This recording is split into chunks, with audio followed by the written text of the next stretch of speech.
సభ్యులు కూడా ఉండొచ్చు, అరెస్ట్ అవుతారేమో, మీరే అవుతారేమో అన్నప్పుడు మాకు కూడా అదే ఏమో లాగానే ఉంటుంది. మేబీ అన్ని విషయాలు బయటకు వస్తే జగన్మోహన్ రెడ్డి గారు కూడా అరెస్ట్ అవుతారు. ఓకే, అరుణ గారు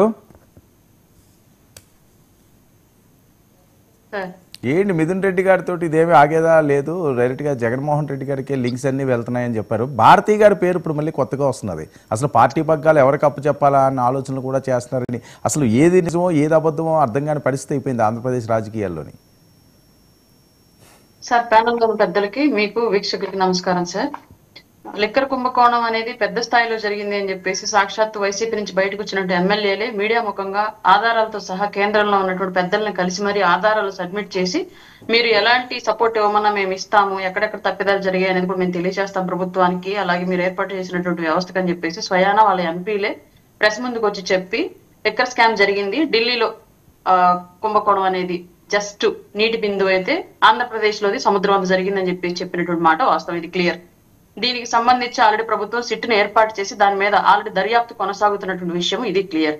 అందులో ఇన్వాల్వ్ అయి ఉన్నటువంటి ఒక్కొక్క నాయకుడు విచారణకి అటెండ్ అవుతున్నటువంటి విషయం ఇది క్లియర్. అందులో భాగంగానే మిథున్ రెడ్డి గారు కూడా అంటే కింది స్థాయి నుంచి ఒక్కొక్కరు స్టెప్ బై స్టెప్ చివరి నాయకత్వం వరకు కూడా వస్తూ ఉంది సిట్ విచారణ అనేది. అందులో భాగంగానే మిథున్ రెడ్డి గారు కూడా విచారణకు వెళ్లారు. బెయిల్ కి ట్రై చేసినప్పటికీ కూడా కోర్టు నిరాకరించినటువంటి విషయం కూడా మనకు తెలుసు.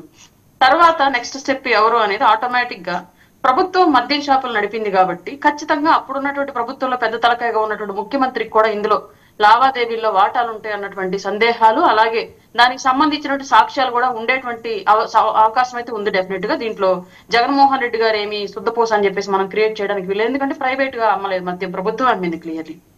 రెండోది డిజిటల్ పేమెంట్ ని కూడా క్యాన్సిల్ చేసింది కూడా ప్రభుత్వమే. అలాగే భారతీ రెడ్డి గారి పేరుని ఇవాళ అంటున్నారు. సహజంగా ఏంటి అంటే తాడేపల్లి ప్యాలెస్ కి వెళ్లేటువంటి రాజకీయ వ్యవహారాలు ఏవైనా సరే భారతీ రెడ్డి గారు కూడా కనిపించుకుని మాట్లాడతారు అనేది గతంలో మనం విన్నాం కొన్ని సందర్భాల్లో. ఈ లిక్కర్ స్కామ్ కు సంబంధించి ఆర్థిక లావాదేవీల్లో ఆవిడ కూడా ఏమైనా ఉన్నారేమో, అది మనం జస్ట్ ఇప్పటి వరకు అది ఊహలుగానే ఉన్నాయి.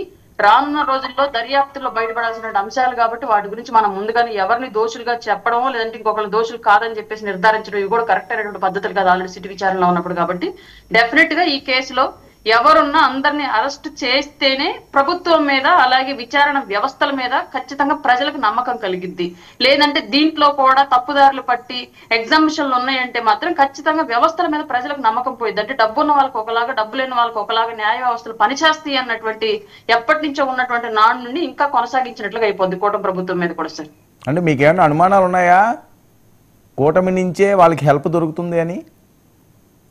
హెల్ప్ దొరుకుతుందని సమస్య కాదు సార్. ఇక్కడ ప్రభుత్వము అలాగే వ్యవస్థలు కలిసి చేసేటువంటి ఈ సిస్టమ్ లో వ్యవస్థలకి ఖచ్చితంగా ఫ్రీ హ్యాండ్ ఇచ్చి తప్పు చేసిన వాళ్ళకి శిక్ష పడేలాగా సపోర్ట్ ఇవ్వాల్సిన బాధ్యత ప్రభుత్వం మీద ఉండిద్ది. అలా చేసినప్పుడే మనం పారదర్శకంగా పాలన కొనసాగిస్తున్నాం అన్నటువంటి నమ్మకాన్ని ప్రజల్లో కలిగించగలం. అలా లేకుండా వేరేలాగా వెళ్తే ఖచ్చితంగా ముందు ప్రభుత్వాలు అంతే ఈ ప్రభుత్వాలు అంతే అన్నట్లుగా ప్రజల్లో ఒక విధానం వెళ్ళిద్ది అన్నది మాత్రం చెప్తున్నాను నేను. Okay, Shekhar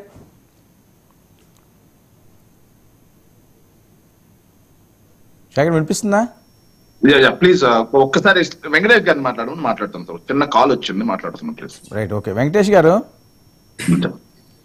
very good evening. Very good evening అండి. ఏంటండి జగన్మోహన్ రెడ్డి గారు ఆగస్టులో అరెస్ట్ కాబోతున్నారట, ఏదో సెంటిమెంట్లు అని చెప్పి జరుగుతున్న ప్రచారం, గవర్నర్ దగ్గరికి భేటీకి కూడా ఏదో కీలకమైన అంశాలు మాట్లాడుకున్నారట, భారతీ రెడ్డి గారి వైపు కూడా వెళ్తున్నాయట ఈ రూట్స్ అన్నీ కూడాని, ఆమెను కూడా అరెస్ట్ చేసే అవకాశం ఉంటుంది. పార్టీ పగ్గాలు అవినాష్ రెడ్డికి అప్పచెప్పబోతున్నారట, వీళ్ళు రాజీనామాలు చేయబోతున్నారట. ఏం జరుగుతుంది ఆంధ్రప్రదేశ్లో? లిక్కర్ స్కామ్ అంత సీరియస్గా ఉందా? వాళ్ళ ఏమీ లేదు అంటారు, పారదర్శకంగా చేసేవంటారు, కానీ వస్తున్న వార్తలు అయితే